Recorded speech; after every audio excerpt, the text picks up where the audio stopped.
Great. All right. Well, thank you all for joining today. My name is Andre Serrano. I am the product lead at the Stacks Foundation. I just want to give a quick shout out to PermaDAO and the Arweave community for hosting this panel today, all around Bitcoin. We have a really exciting group of panelists here today, and we're going to talk about a range of different topics. So my panelists, as was mentioned previously, we have Paul Stork, founder of LayerTwo Labs, who I assume will be joining us here shortly. Bobby Lee, founder and CEO of Ballet Crypto. Dr. Sanka Banerjee, the product lead of Babylon, and Albert Liang, CEO of Bitcoin Startup Lab. All right, everyone. Well, I think it would be great if we could start out with some brief introductions. Bobby, since you're first on the screen, why don't you go first? Yeah, hi everyone. Good evening. My name is Bobby Lee. I'm the founder and CEO of Ballet. So I've been in crypto for over 12 years, since early 2011. Ballet is my second rodeo in this in the crypto sector.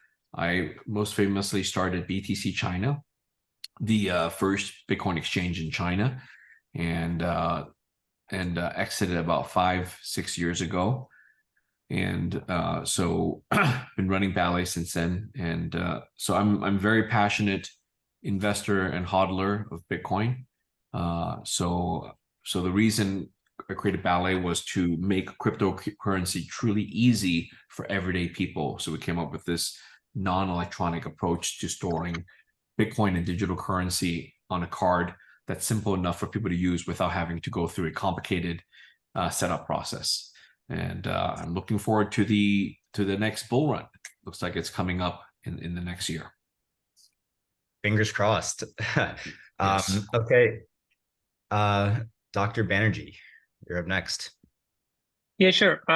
So hi, I'm the product lead at Babylon. So I'm going to show my face. So I just have to say that I just came off of the Stacks blockchain at London. So I saw Andre and they did a great job. So super excited to be on this panel. So I am leading the product strategy at Babylon. So Babylon is founded by Dr. David Say, a famous cryptographer at Stanford.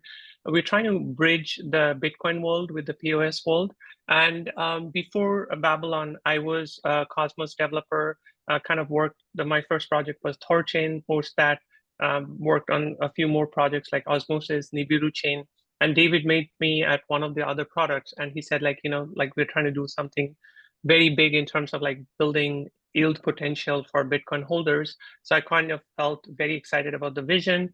I also was kind of very inspired by Stacks for a long period of time. So I thought that it was a great opportunity to kind of build this product, and very happy to be on this panel. Awesome. Thank you. And yeah, I'm definitely glad you were able to attend. So you had a great panel there also. I guess we're missing a couple of our other panelists. I don't see Paul or Albert here, I don't believe. So I guess we can go ahead and get right into it. Bobby, I wanted to send this first question to you. There's been a ton of innovation and experimentation in the Bitcoin ecosystem happening right now. I'm hoping you could just help to set the stage for people who may be watching this right now. So can you maybe start by talking about just what's the current state of the Bitcoin ecosystem from your perspective, and what are some of the innovations that have happened over the past year that have really stood out to you? Yeah, so Bitcoin, to be honest, for most people has been boring for the last decade. Bitcoin, it was the grandfather of all cryptocurrencies. Started in 2009. It came out. It didn't come out with a bang, right? It came out in silence. The white paper came out in October. We're celebrating the 15th anniversary of the white paper next week, on Halloween of 2008. And of course, the very few people in the cypherpunks community, saw the white paper, read it back then. I was not part of that community, so I did not read it until 2011. And then Bitcoin came out running on a node in 2009 by Satoshi, and got a few people involved. So it really came out in silence. And only through strong fundamentals that Bitcoin stuck around and became the behemoth. And even today, Bitcoin is not as big as people think. It's only a few $100 billion worth. It's not even, it has crossed $1 trillion in value in the past, but today it's back below $1 trillion in value. So I was recently reminded of this, and I'm like, wow, you know, Bitcoin has come such a long way in the last 14 years, but the reality is it's still stuck under $1 trillion. That's why I think the next rally will take it out of $1 trillion worth. And it's been boring in the sense that Bitcoin has not allowed for smart contracts, has not allowed for a lot of the cooler things that have been built on top of, let's say, Ethereum and other smart contracts and other main chains. So we've certainly seen a lot of innovation in the ERC or the ETH landscape in the last 5 to 8 years. And only in the recent 2 years, in 1 to 2 years, we've seen the emergence of ordinal protocols. And now we have NFTs on Bitcoin. Now we have tokens on Bitcoin. So it's getting a little bit exciting.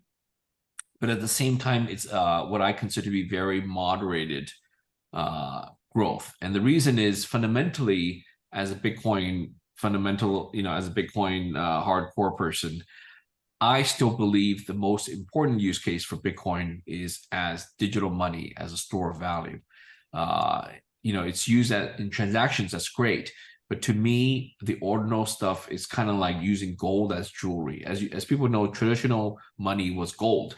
Gold has been humanity's money for thousands of years. And gold today is still used as a store of value, a settlement between countries and nations. That's why many countries have hundreds or over thousands of tons of gold as their part of their reserves. But at the same time, consumers in society, some of us might collect gold coins, store gold coins and gold bars, but many people also use gold as jewelry. So ordinals, I see that as a good analogy, using Bitcoin, Satoshis, and so on as ordinals. Anyways, that's sort of captures my thoughts on Bitcoin lately.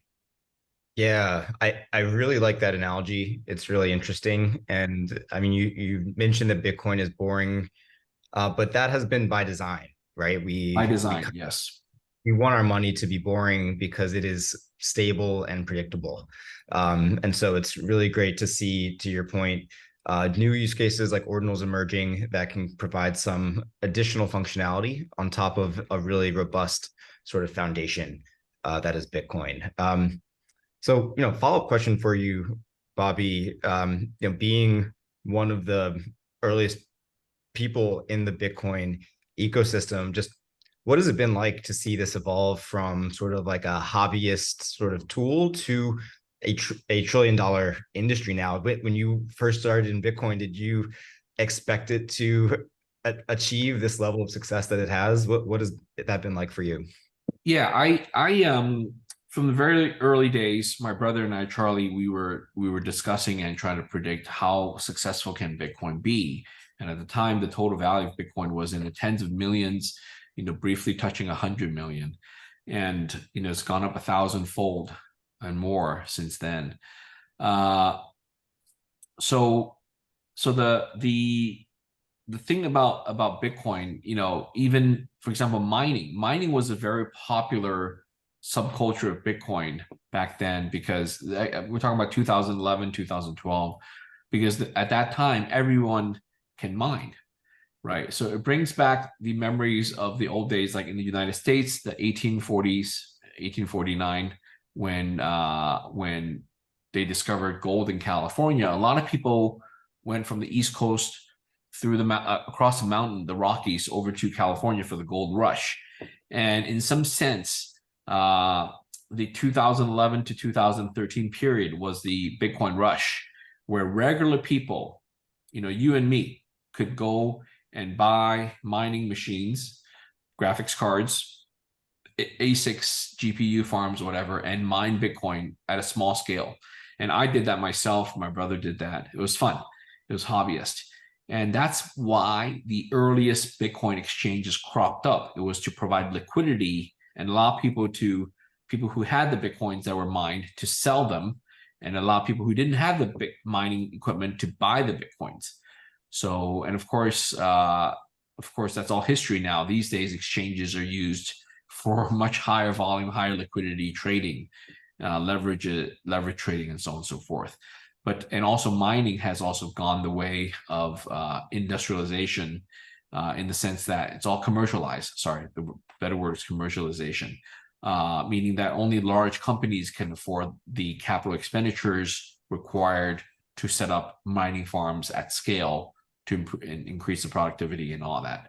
So it's interesting. It's come a long way, but Bitcoin fundamentally has stayed the same. It's the only asset class in our known universe for humanity that is both limited in quantity and also decentralized in nature, such that there's no one in control. So it's really a free, quote unquote, free asset class, as in free speech.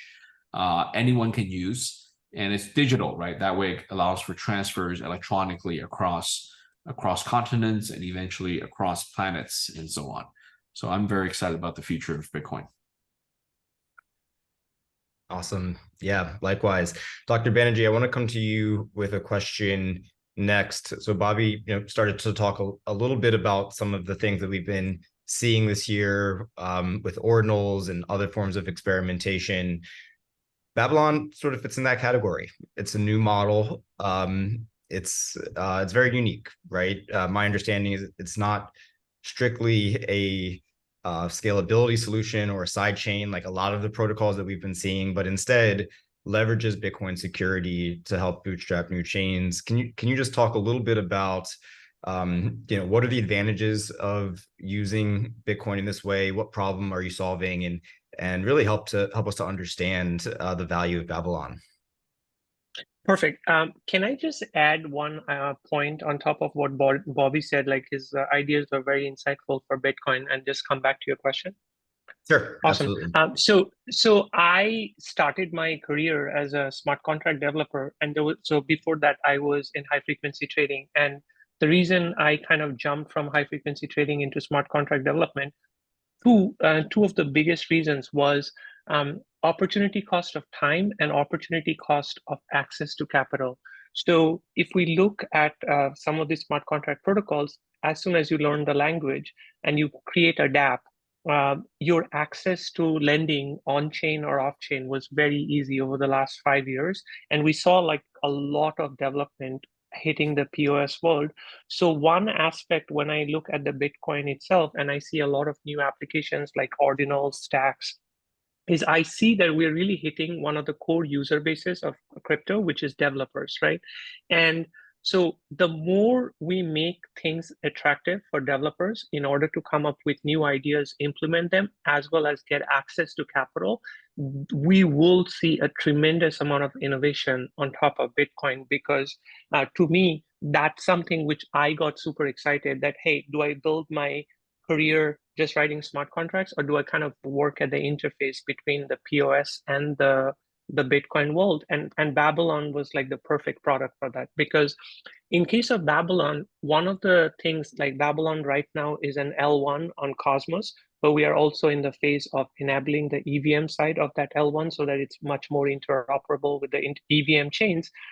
So the big thing which we found inside Cosmos, and as well as some of these other non-Cosmos chains, predominantly Polygon, is a lot of times in order to bootstrap a new application, you launch your own token and you expect the market speculation to kind of help you in securing the chain. So if the market thinks it's a good product, the token goes up, that improves your security, it gives you a runway to build the use case for the product. Now, because we, of course, landed up in, I would say, a much prolonged bear market, what happened is the market does not seem to speculate on new tokens as easily as it used to do in the pre-Lunar days. And this has become a big bottleneck in terms of incubating new ideas, right? So if you're building an Oracle, you're building a machine learning marketplace, it becomes very hard if the token which is securing your chain is having a 90% downturn And now you're actually giving the demand creators that token, right? So it doesn't cover their cost basis. It doesn't cover the cost basis of validators. So for us, we saw that the Bitcoin holders have a lot lower cost of capital. Like you can actually give 2% interest APR in terms of a month annualized return. And a Bitcoin holder, as long as it's secure, as long as you're not involving him with some kind of hidden trust assumption. And that's where, for us, we have built Babylon not adding any trust assumption to the Bitcoin chain. It's a complete trustless self-custodian solution where a Bitcoin holder understands the POS side of the ecosystem, like what kind of yield is possible. And then he goes and locks the Bitcoin on a staking contract on the Bitcoin chain and makes this capital available for the POS network, right? And you get the Bitcoin on the Bitcoin chain, which you are constantly being able to monitor in a self-custodial manner, and you start getting these rewards compounded. So the first step, we feel very confident and we see a lot of demand coming, is just helping all these new chains as well as existing chains which have identified that their biggest use is actually the token utility, meaning being a marketplace rather than trying to bootstrap the security of the ecosystem. Great. Yeah, no, and to your first point, this year has seen really a resurgence in developer activity on Bitcoin. It seems like interest is at an all-time high, definitely over the past several years, of building new sorts of applications, experimenting in different ways. And so that's definitely been very positive to see the Bitcoin ecosystem really growing in this way. And so, okay, I want to drill into a little bit more about what you described there. And so, in that model, what we're essentially doing is leveraging the security of Bitcoin to bootstrap new chains. Those chains exist on Cosmos. And so can you just walk through exactly like what are the trust assumptions that that a Bitcoiner would make in this scenario? And would they be receiving a token on Cosmos as a form of yield, or what does that user experience look like? Yeah, perfect. Yeah, sure. So what we are doing is we have a staking. So once a Bitcoin holder wants to engage in the Babylon ecosystem, the Bitcoin holder actually locks the Bitcoin on a staking contract, which is on the Bitcoin chain. And this staking contract has two functionalities. One is if you don't like the yield, which you get on the POS side, you can just unbond. And there's an unbonding period of 2 to 3 days to make sure that you're not colluding with the miners. Then there's a second part, which is that when you make this capital available on the POS side, in proof of stake, there's a very defined slashing condition, which is that if a validator signs 2 blocks at the same height, then you need to be slashed because you can only validate 1 block at a time. So this slashing criteria has been, we have used advanced cryptography to emulate this slashing criteria back to the Bitcoin chain. So the way we think about this is anytime the validator to which you have allocated the Bitcoin capital, he double signs, means he signs 2 blocks at the same height, the private key of that staking contract gets revealed. Now, anyone who has access to this private key can move the capital from the Bitcoin holder to their address or to whatever they want. So whoever gets hold of that private key, they can actually take that capital. And by taking that capital, that's how we enable the slashing mechanism to the Bitcoin holder. Got it. Okay, thank you for that description. That's very helpful. And can you talk about just what is the current state of Babylon? Like how is development going? Are there and when do you expect to see sort of the first chains launching using this new security model? Yes. So we have actually we have released like an MVP of the staking, like how the staking should look. That was released in a native conference of Cosmos called Cosmoverse last month. So it's actually we're going to make it public. We're going to do some tutorials of it. We already have some subscriptions on our website. So the next step for us is that we are planning to go on a test net by the end of the year, where actually people who are validators, they can actually come in and they can try to get some Bitcoin, as well as they can get the proof of stake rewards. And our incentivized testnet is being planned around the halving next year. So the immediate chain which we are bootstrapping with the Bitcoin staking is actually the Babylon chain itself. So we will expect Babylon to be fully secured by Bitcoin. But on top of that, there are some chains like Osmosis, which has passed a governance proposal kind of confirming the need of Bitcoin security. Osmosis is like the biggest DEX on Cosmos. And then there is an AWS marketplace called Akash, which is also very interested in the Bitcoin security. These are two existing applications. There is an application which is trying to bring native Bitcoin back to the Cosmos ecosystem. It's called Nomic, and they are trying to secure their bridge using Bitcoin staking. So these are some of the activities inside Cosmos. And outside of Cosmos, Polygon 2.0 is very excited to kind of align with Bitcoin staking, because they see like there's an increase in security to their whole 2.0 vision. So we are also working on integrating them as the first few chains live.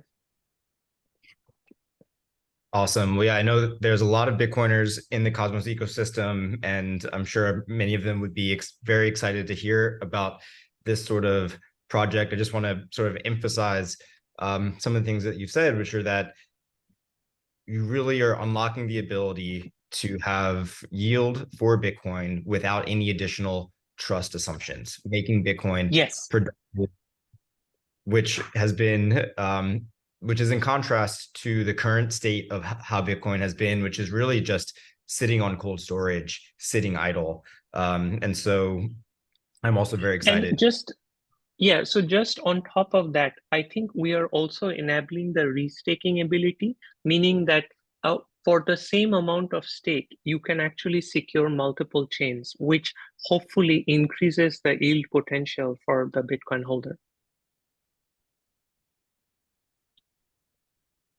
Yeah, it makes a lot of sense. Bobby, okay, I want to zoom out for a little bit, go back to some of the broader innovation that we've been seeing around Bitcoin. Some of the examples are around ordinals and BRC20s that we mentioned. There's been a little bit of debate about, is this good for Bitcoin? Should Bitcoin be able to support, quote, shitcoins on Bitcoin, or is this a distraction or a waste? Where do you fall on this debate, and how do you think about these new sorts of protocols and primitives that are launching on the Bitcoin L1? Yeah, the notion of the word protocol is basically it's running something else on something more fundamental, right? So think of in computer networking, TCP/IP protocol, or IP protocol running on top of the base layer 1 link layer. So my point is, does the Ethernet wire, back then it was all wired Ethernet, right? These are all wireless. But does the Ethernet wire, or even the wireless 802.11 system, does it care what content and what transactions you're running over it? And the answer is it should not, because it was designed to allow this data to go back and forth. And whether the data is a movie, such as Netflix, whether it's pornographic stuff, whether it's just email data, whether it's a file attachment, whether it's image as a JPEG format or PNG format, it's all running on this protocol.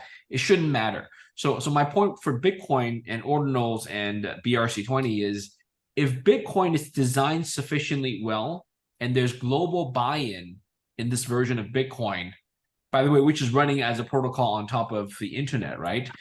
Then it should just let it be, right? The gas fees, it's always been planned for a marketplace where people pay more who want faster confirmations and so on and so forth. And I think it's only healthy when it's sufficiently decentralized. And the fact that creative people have thought up, ordinal protocols, BRC20, shitcoins, whatnot, it's all in the eye of the beholder. Whether something is a shit coin or something is an awesome token, right? So it's always in the eye of the beholder, and I just let it be. I don't worry too much about it. To me, it's kind of like the people who collect gold coins. Are they upset that other people are melting down the gold coins and turning it into jewelry, or even plating it, gold plated stuff, or even they put it on food, right? You have gold flakes on food that people are just ingesting and then passing through their bodily excrements and being flushed down the sewer system, right? Is that a waste of gold? And or is that even right to eat gold and shit it out, so to speak? So it is what it is.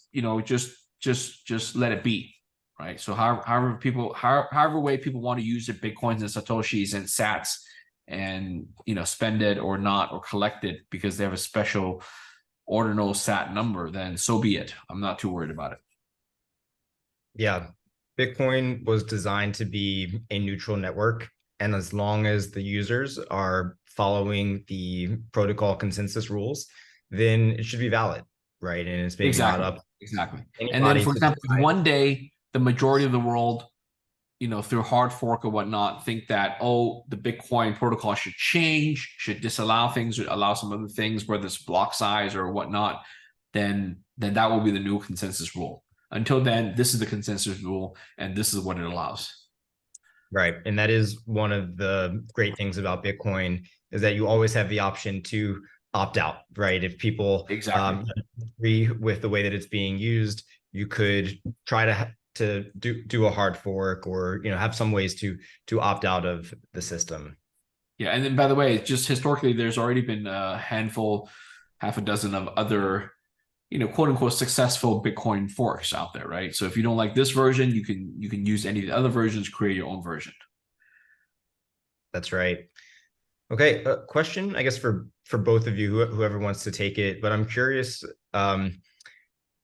if you think that Bitcoin needs anything else to improve on its current status, right? So I think all of us here on this panel share the vision for Bitcoin, and we've talked about a lot of the great things that have been happening, especially this year. But is there anything else that Bitcoin can do to fulfill its role as money, as a store of value, or should we just say that Bitcoin isn't changing and doesn't need to have any sort of changes to it? Where do you both fall on that?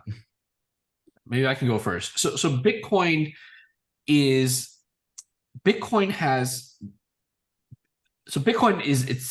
thing, right? It's not a lot. It's alive in the sense, but it's not self-aware, right? But if it were self-aware, you ask it, it's very neutral, right? Bitcoin was created by the inventor Satoshi Nakamoto, and it was created to serve a purpose. And a lot of times, some inventions do serve their purpose, some don't serve their purpose and fail. But in this case, I think it is serving its purpose. It's become a dominant global payment and store of value on the digital realm, right? It's, even though it has not crossed $1 trillion yet, but at several $100 billion, it's by far the most successful digital currency in humanity. So in that sense, it's already won. And so if you ask it, oh, what should change, what should improve in the future, I don't think there's anything it needs to change. Fundamentally, Bitcoin has been the same. It's been adding blocks, roughly 144 blocks every day. Now the blockchain is much, much longer than it was 5-10 years ago. And it's still, the block reward size has gone down by half every halving. It's done that 4 times. And it's on schedule. Nothing's wrong. The only thing is the fees are higher than in the past, which was also anticipated. So Bitcoin's been humming along. Some of the improvements in performance, the code and all that has been put in. That's great. So when you're asking what should change for the future, how to make it more stable payments or whatnot, it's really about the people. You're really asking about the users of Bitcoin. How do they want to see Bitcoin change? And for that, it's not for any one person to say. It's not for me to decide. It's not for you to decide. It's really for the consensus of the world. And one thing about people who like Bitcoin is what you said earlier, very important point, is it's good to be boring. It's good to be slow. It's good to be non-changing, right? Because in the end, for something that's storing value as money, you don't want it to upgrade new versions that have all these fancy whistles and features, right? So in that sense, I think a lot of us hardcore Bitcoin supporters, we don't want it to necessarily change so fast. So I know there's a viewpoint that, oh, the more developers, the better. But in some ways, you know, if something's working, why break it? Why change it? So that's my perspective. No, I think, yeah, Bob, so the point was very well taken. I think my objective of the developers looking at the Bitcoin was not really to change it, but was more like, hey, let's just be more knowledgeable about what exists in terms of like state of art. So I think I feel like if I look at Bitcoin, I think it has done an amazing job in kind of creating decentralized trust where a community can actually build decentralized trust, which is very different than how trust has been visioned in the world before Bitcoin came. Generally, trust was always developed by the higher elite, the powerful, and they would create the trust and push it down to everyone to accept. And that's like a little bit historical concept. So what I see as like is the adaptability as a bigger kind of, I feel like Ordinals has kind of created a use case. Some people are super excited about it. Some people are like, okay, let's wait and watch. So my hope moving into the next year would be that I think something is working with Bitcoin, and I completely agree that sometimes it's better to be boring and kind of be resistant to the stability aspect of it than to kind of try and change too many things. But as we kind of get more people looking into the Bitcoin blockchain, more use cases, I think there's going to be an adaptability aspect, which is going to go back to the consensus layer. Now, whether that happens over the next 5 years, 10 years or something, that is something which I feel would be very exciting. Because for me, I think Bitcoin, more than a payment, it's actually a trust network. And how people commoditize that trust network would be very interesting to see. Yeah, very interesting. I like the way that, it seems like, one thing that I've kind of heard from both of you in some ways is that it's really up to the users, right, to be able to adapt to, what is the purpose, or how should this network adapt to these use cases as we look into the future there. Okay, a couple more questions for you guys before we start to wrap up here. But Bobby, this next one's for you. Just want to talk a little bit about how you see the future of Bitcoin custody solutions. I know you've been doing a lot of work to make it easy for users to use their Bitcoin and store their Bitcoin. How do you see that evolving? How do you see the user experience improving in the future of Bitcoin custody? Yeah, because we live in this decentralized world, right? It's all decentralized in some sense. There will always be a mix of custodial solutions and self-custody. Despite how hard some of us can push self-custody, the reality is there will be people, there will be businesses, there will be entities who need a third-party custody service to store their Bitcoins and other cryptocurrencies. That's fine. That's their choice. And hopefully, fingers crossed, custody solutions will become more reliable, will become less prone to hacking, will become more audited and more regulated and more safe for users while they don't charge too much fees. Okay. Now, for self-custody, there will be a variety of solutions. You always want solutions that are electronic, that are hot on your phone. That way you can instantly access it and send funds. Think about payment systems. Think about just the money you carry in your wallet, what you want to spend on a daily basis, weekly basis. And you may want to show off NFTs, bring them in, bring them out, or other digital assets. So you want hot solutions, but you also want cold storage solutions for ones that you want to store for longer term. And so I think there's also the multi-party stuff, the multi-party keys and all that, signatures, multi-sig. So the only thing I preach for is to make sure solutions are not basically. Our industry has preached for security, safety, and advanced features, which is good. But I think we have not, as an industry, preached for easy to use. We have not preached enough for something to be simple, such that we don't make mistakes. I think, you know, as people get older, I'm getting older. You know, as we shift generations, you know, technology is hard, right? That's why. Anyways, that's why the classic joke is, how come your parents didn't know how to set the VCR, change the time on the VCR? I mean, that's an old joke that people don't understand anymore.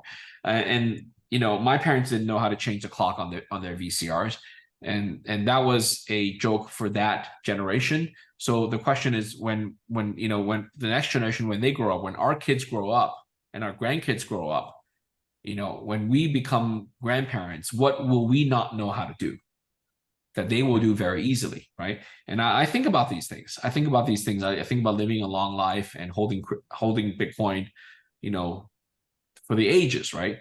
And what things will I not know how to do when I become a grandfather at that age, right? So how do we make things easy enough, right? Like things like a gold coin. A gold coin, my grandfather, when he was young, he was able to buy gold coins, and then he had children grow up, and he has his grandkids grow up, and he was able to give me gold coins later on in his life, and it did not involve, you know, complicated procedures, right? So the question is, if I become a grandfather, how can I give cryptocurrency to my grandchildren, give Bitcoin? Would I want to do that? Yes. And how do I do that? Is it through some complicated multi-party authentication scheme and signatures? Hopefully not. Hopefully nothing too complicated. So that's something we should think about, just broadly speaking, how to make things easy enough to use. Because over the years, we've seen too many examples of hacking, of theft, of you know, whether you call it the North Koreans or state-sponsored hacking, or whether it's just regular criminal networks or just script kiddies, teenagers who have nothing better else to do than to steal funds from unsuspecting users, right? So the question is, how do we prevent preventable mistakes? How do we prevent user mistakes for causing loss of coins? And that's what I preach for. Right. And the reality is that right now, to use a non-custodial Bitcoin wallet solution still requires you to be a fairly sophisticated user, right? There's a fair amount of technical expertise that you need to have in order to be able to get comfortable storing your Bitcoin securely, knowing how to manage your seed phrase. And when you look at the vast majority of normal users, I think about, you know, talking about this to like my family or, you know, friends that aren't in the industry, it can be really intimidating to explain to them how to get set up with that. Yeah. So Andre, that's why I created Ballet. So Ballet, this card here, is the solution, right? This is easy enough to use. You can put your Bitcoin, NFTs, and crypto on here. Supports over 1,000 different kinds, and you can then give this to your family members. They can store it here. You could look on the app to see how much it's worth, and as long as you keep this card safe, as long as you don't physically lose this card, you don't have to worry about anything. Nothing to worry about. No backups, no technology upgrades, firmware, and you can have control over it and have access to it. Absolutely. Well, yeah, thank you for that. And Bobby, where can people go to get one of those cards? balletcrypto.com, correct? Yeah, ballet.com, BALLET, ballet.com. We sell these on Amazon. So if you live in a country that Amazon serves you, more likely than not, you could buy it on Amazon, search for Ballet cold storage, or you could go to our website, ballet.com. You could buy it directly from us. We ship worldwide. Yeah, so it's been really popular. Great, thank you. And Dr. Banerjee, any final thoughts from you? Any call to action? Anything that you want to leave the audience with today? Yeah, maybe the first call to action would be to definitely visit our website, babylonchain.io. So we have the light paper. We also have like a testnet running. So join our Discord, ask us questions, happy to answer.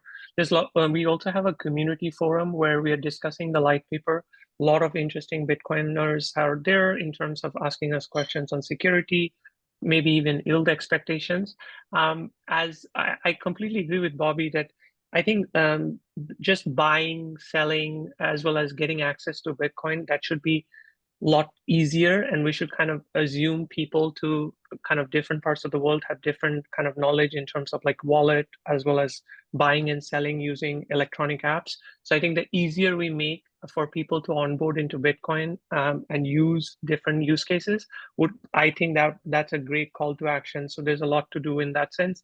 We're actually using OKX wallet, which is a pretty good one where you can see native tokens as well as the rewards on the POS side. And yeah, I think we're entering in a very new era of Bitcoin renaissance. There's a lot of interesting ideas. So I'm actually wishing every Bitcoin participant their biggest best of luck in kind of coming up with their use case, as well as I'm kind of asking the Bitcoin ecosystem itself, like, let's all of us interact together, because this is a big pie, so we actually need to work together rather than thinking of competition and not trying to interact with each other. So the more hackathons, the more interactions we do, we're going to kind of help each other in building the best product.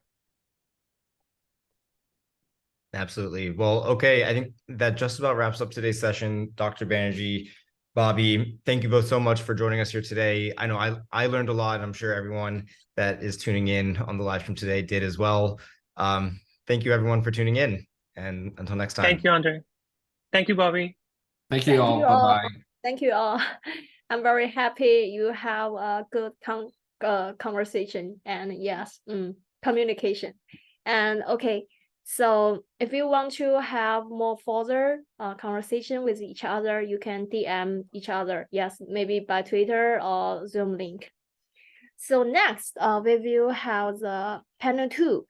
And before that, I think we should have maybe 2 minutes break for that. So, okay, let's just wait for our guests.